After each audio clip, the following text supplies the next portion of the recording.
کسوہ اپنی ماں باپ کی اکلوتی بیٹی تھی۔ کسوہ کی پیدائش کے وقت ہی اس کی ماں کا انتقال ہو گیا۔ کسوہ کا باپ اپنی بیوی سے بہت محبت کرتا تھا، مگر وہ کسوہ کو اس کی ماں کی موت کی وجہ مانتا تھا، اور اس وجہ سے وہ اپنے ماں باپ کی محبت سے ہمیشہ ہی محروم رہی۔ وہ اپنی ماں نانی کے ہاں رہا کرتی تھی اور اس کے باپ نے دوسری شادی کر لی۔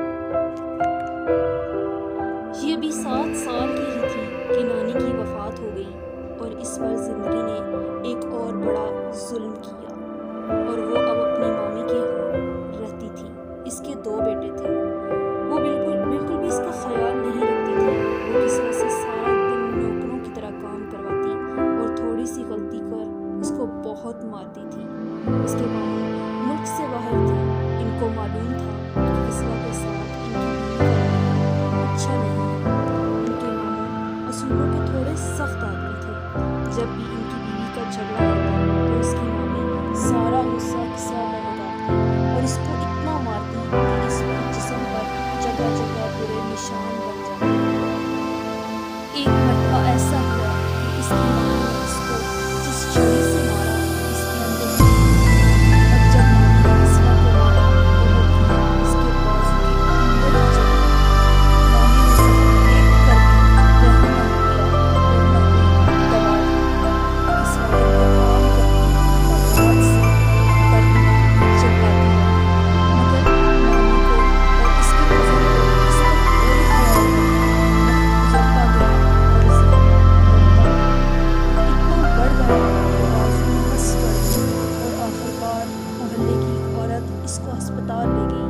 پتہ چلا کہ اس کا آپریشن ہوگا۔ اس کو ہسپتال لے گئی، پتہ چلا کہ اس کا آپریشن ہو گیا۔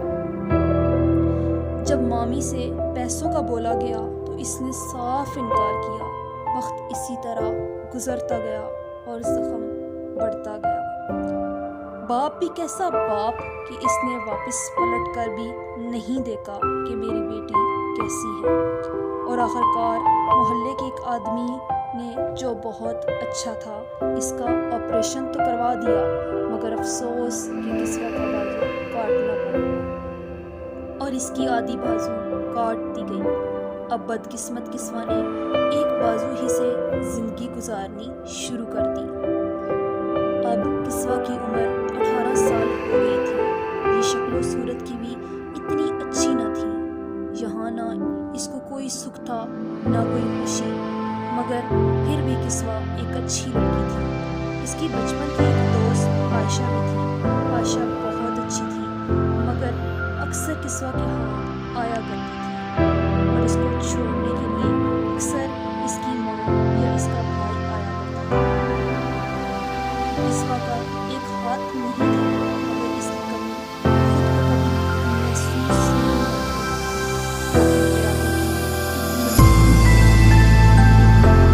ایسا ہی ہوا عائشہ کی شادی اور کسوہ کے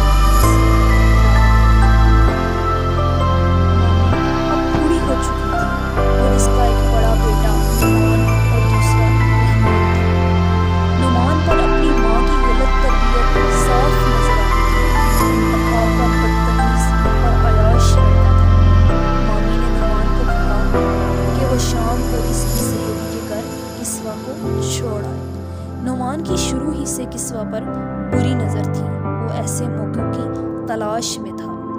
کسوہ اکثر اپنی مامی کو شکایت کرتی، مگر جیسا بیٹا ویسی ہی ماں۔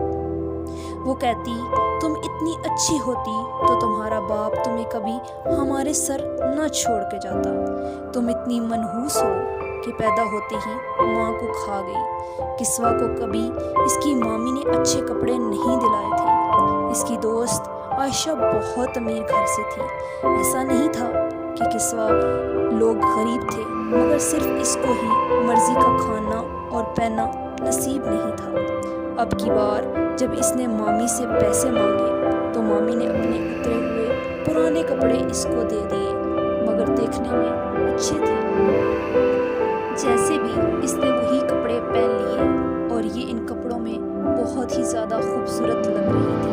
خیر، نعمان موٹر سائیکل پہ کسوہ کو چھوڑنے کے لیے گیا اور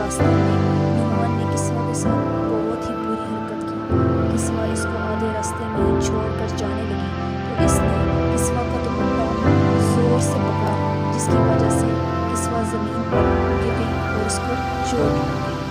اتنے میں عائشہ کا بھائی آ گیا اور وہی اس کو ہسپتال لے گیا۔ اس کے بعد شادی آ گئی۔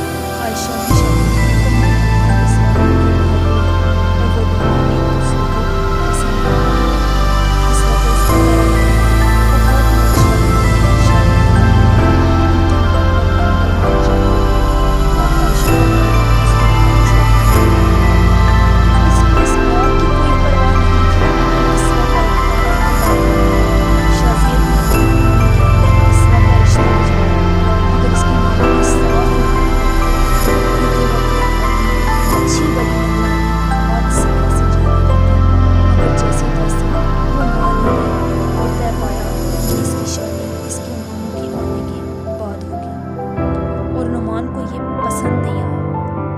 نعمان ایک برا انسان تو تھا ہی، ساتھ ہی ساتھ اس نے شراب پینا بھی شروع کر دی تھی اور اسی وجہ سے اس نے گھر کی ایک ایک چیز بیچنا شروع کر دی۔